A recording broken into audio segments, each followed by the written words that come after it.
Bismillahirrahmanirrahim. Pak Ustaz, di tempat saya sehabis salam biasanya salaman ke kanan dan ke kiri. Suatu hari saya sholat di tempat lain lalu saya ingin bersalaman, tapi orang tersebut menolaknya. Apa hukumnya Ustaz? Ya sebenarnya benar. Orang yang menolak untuk salaman sama Anda itu sebenarnya justru yang paham. Nah memang tidak boleh salaman secara khusus habis sholat ya. Kecuali memang kita ada hajat.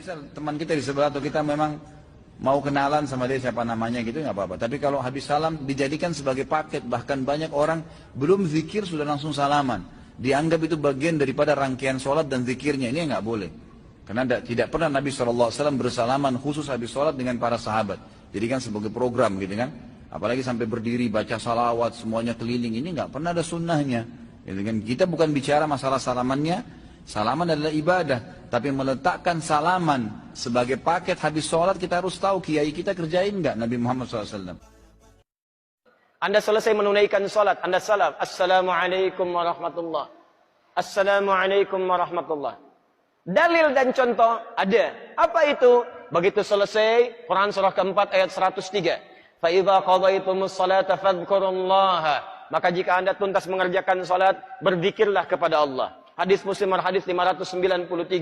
Astaghfirullah, astaghfirullah, astaghfirullah. Setelah itu lanjutkan Allahumma antas salam, minkas salam, tabarakta ya dzal jalali wal ikram, dan seterusnya sampai 597. Jadi setelah salat adalah zikir. Astaghfirullah, astaghfirullah, astaghfirullah. Allahumma antas salam. Selanjutnya berdoa dan seterusnya. Baik. Assalamualaikum warahmatullah. Assalamualaikum warahmatullah. Tiba-tiba tangan disodorkan untuk salaman. Kanan dan kiri. Boleh tidak? Boleh tidak? Yang boleh angkat tangan. Yang tidak boleh angkat tangan. Yang wallahu a'lam, enggak usah angkat tangan. Karena waktu kita mau habis di sini. Lihat sini. Untuk menentukan boleh dan tidak, tadi kaidahnya. Lihat, ini sederhana. Cuman satu bagian dari kalimat, tapi maknanya dalam. Boleh dan tidak, jangan asal bicara ini boleh, ini tidak. Anda tidak boleh menghukumi sesuatu di syariat kecuali memahami ketentuannya. Apa landasannya? Mana dalilnya untuk menentukan boleh? Anda tidak paham dalil, jangan bicara hukum. Kata Imam Malik, Anda hafal 100.000 hadis tapi tidak memahami isinya, jangan bicarakan tentang hukumnya. Apalagi Anda yang tidak hafal hadis baru tahu terjemahannya, tiba-tiba memberikan hukum pada orang lain, itu yang bahaya. Awas, hati-hati. Nah, bagaimana menentukannya? Apa dalilnya? Tayyib. Hadis riwayat At-Tirmidzi menyampaikan dari Nabi SAW, "Ma min muslimaini yaltaqiyani fayatasafahani illa ghufira lahuma qabla an yatafarraqa." Tidaklah dua orang muslim bertemu dimanapun kapanpun, catat kalimat itu.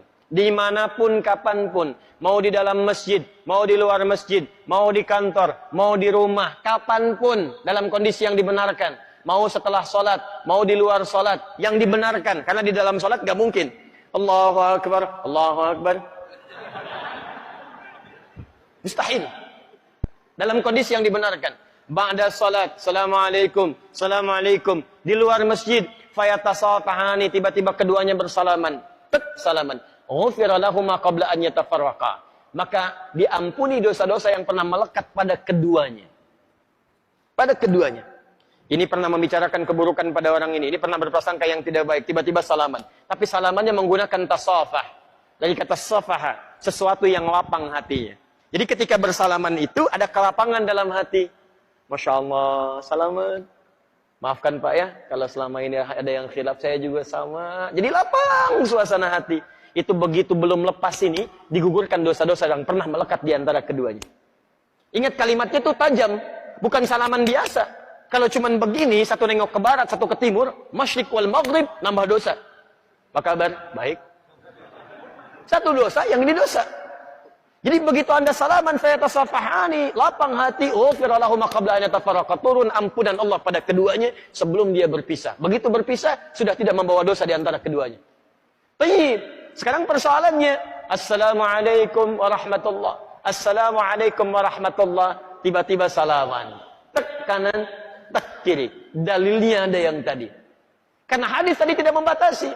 Mau ba'da salat, mau di luar masjid, mau jadi dari salat, yang penting salaman. Boleh tidak?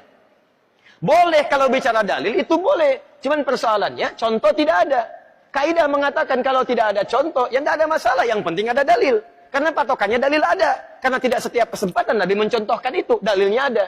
Tapi kaidah mengatakan, kalau dalil plus contoh bertemu dalil tanpa contoh, maka dahulukan dalil plus contoh. Dan akhirkan dalil tanpa contoh. Paham? Di begitu, Assalamualaikum warahmatullah. Assalamualaikum warahmatullah. Anda zikir terlebih dahulu. Astaghfirullah, astaghfirullah, astaghfirullah. Allahumma antas salam, minkas salam, tabarakta ya dzal jalali dan ikram. Selesai. Assalamualaikum akhi. Assalamualaikum akhi. Masya Allah. Taqabbalallahu minna wa minkum. Assalamualaikum. Makanya Nabi selesai salat, beliau bersalaman. Sahabat mengejarnya. Ada Anas mengejar Nabi, dan sebagian mengejar Nabi, salaman mengejar Nabi SAW. Hadisnya sahih. Bahkan di Al-Bukhari. Paham ya? Jadi tidak ada masalah teman-teman sekalian, tapi kita paham fikih prioritas. Kecuali ada orang yang belum paham. Tiba-tiba Anda sedang berzikir, astagfirullah, astagfirullah. Tiba-tiba tangannya begini kepada Anda. Anda sedang berzikir, tangan sahabat Anda diulurkan kepada Anda seperti ini. Assalamualaikum. Mana hukumnya? Menjawab dulu salaman, atau Anda kemudian meneruskan zikir Anda? Assalamualaikum. Astagfirullah. Hati-hati. Setiap penghormatan pada seseorang, maka kaidahnya menjawab penghormatan itu wajib hukumnya, didahulukan. Dibandingkan meneruskan sunnah yang dilakukan. Menyampaikan salam, sunnah. Menjawab salam, wajib hukumnya. An-Nisa ayat 86. Fa idza hayyitum bi tahiyyatin fahayyu bi ahsana minha wa radduha. Jika Anda diberikan penghormatan dalam bentuk salam kalimat, atau dalam bentuk ekspresi, atau dalam bentuk gestur, maka wajib Anda meresponnya dengan yang lebih baik daripadanya. Dengan kalimat Assalamualaikum, jawab dengan yang lebih baik. Waalaikumsalam warahmatullahi wabarakatuh. Assalamualaikum warahmatullahi wabarakatuh. Waalaikumsalam warahmatullahi wabarakatuh. Menyampaikan sunnah, menjawab wajib hukumnya. Maka dalam keadaan Anda berzikir, ada orang menyodorkan tangan, respon tangannya. Waalaikumsalam. Zikir, astagfirullah. Astagfirullah. Merespon, please ada nilai dakwah di dalamnya. Paham ya? Assalamualaikum. Astagfirullah.